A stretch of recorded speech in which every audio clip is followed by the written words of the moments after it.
Well, Mahesh Nandurkar of Jefferies, the equity strategist India there, has written about crude oil prices and what does it essentially mean for India. Just to give you a perspective, crude oil prices have gone up quite significantly in the last couple of months. In fact, they have almost doubled from the lows of around $30–35 where they used to trade earlier, and constantly been on the upswing. And India, as a net importer of crude oil, definitely gets impacted, or rather we can say that we are a crude consumption country, or because we net import rather than a crude producing country like some of the other emerging markets like Brazil and maybe Russia.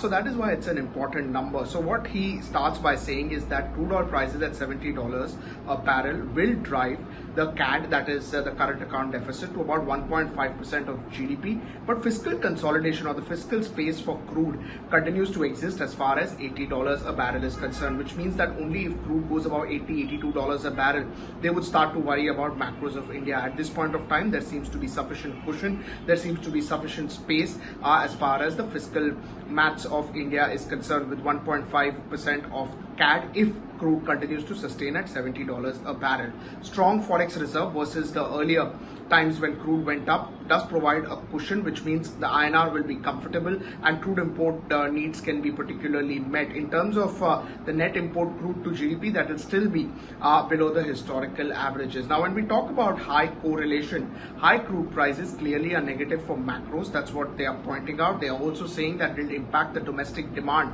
in terms of sectors that are driving this particular sectors, that because the consumption pattern tends to change. So crude oil prices go up, people have to pay more from their pocket, and that's why it has an impact on the domestic sectors of the economy, and that has generally not been seen that great as far as domestic sectors are concerned. However, they reiterate that they would be positive on exporting sectors. Companies like Bharat Forge, companies like Dabur, Marico, L&T, Bajaj Auto and Voltas are a part of their top pick list.